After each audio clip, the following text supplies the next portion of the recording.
So I found this as I was scrolling through Facebook, and I'd seen it again and again and again, and finally I just had to save the picture. I had to do a video on this. So what I'd done is, because people on my Facebook I consider friends and I care for them, I'd cut out who had shared this. And not only that, but I'd also blurred out who had been the original post, which they'd shared that from. And I did this to not embarrass them or make them feel like idiots. But the reality is, sometimes people need to feel like idiots. And when it comes to reposting this without doing any research whatsoever, falsely spreading misinformation, blatantly lying in some cases for people who actually know better, you need to feel stupid. You need to feel a little bit idiotic. So let's take a look at each breakdown of this and see exactly why and how this is blatantly wrong and completely ignorant. So we see here that it says that the founder of the Satanic Church, Anton LaVey, had said on his dying bed, "Oh no, what have I done? Something's terribly wrong." And there's various renditions of this.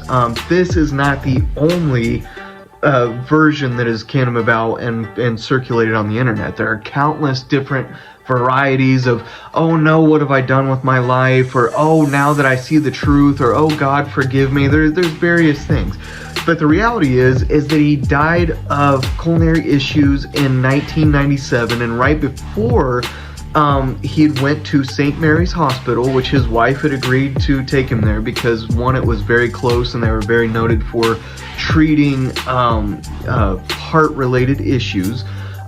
He was unconscious right after midnight in October in 1997. He was complaining about chest pains. He went unconscious. Then his significant other called an ambulance. The ambulance got there. They checked him out. They loaded him into the ambulance. They went to the hospital. The entire time he remained unconscious. Before he went unconscious, he was only complaining about having chest pains. So his lover, the mother of his children, said that at no point that she was with him did he ever say anything remotely close to that. Then when they got to the hospital, he remained unconscious, that is, until he finally passed away. So no, he never said that. And this rumor did not circulate until years after his actual death. It was not like it all of a sudden hit the newspapers in 1998 or 1999. It doesn't seem like this started circulating until after 2010. The first thing that I could see was in 2014. So a long time after his actual death, and none of the people close to him could validate this. In fact, they scoffed at the idea that he would ever say anything quite so ridiculous. And then we get to Voltaire, and he was an atheist of the Enlightenment movement. However, there was a priest that went to visit Voltaire on his deathbed, and the priest told Voltaire, he said, "You need to denounce Satan." And what does Voltaire say? He was a quippy, sarcastic, satirical sort of genius.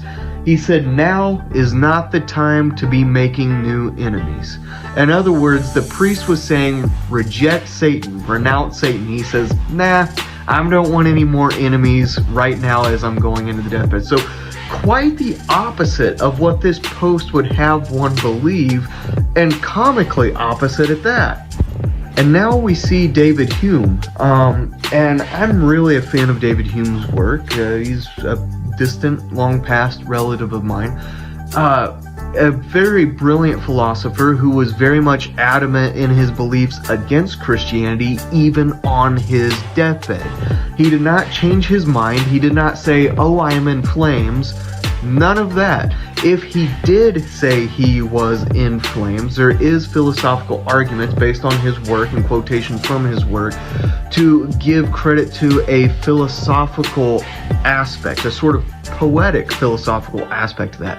But none of the people who were present at David Hume's death said anything of the sort. In fact, the days leading up to his death, knowing that death was imminent, he stayed in a very much cheerful and upbeat mood, according to every account that was actually present during the time of his death. And he viewed, up until the day of his death, that death was simply a natural part of life. So he was not fearful, he was not scared, and he certainly wasn't shouting out in agony, "Oh no, I'm in flames." This is all just absolute, pardon my French, bullshit.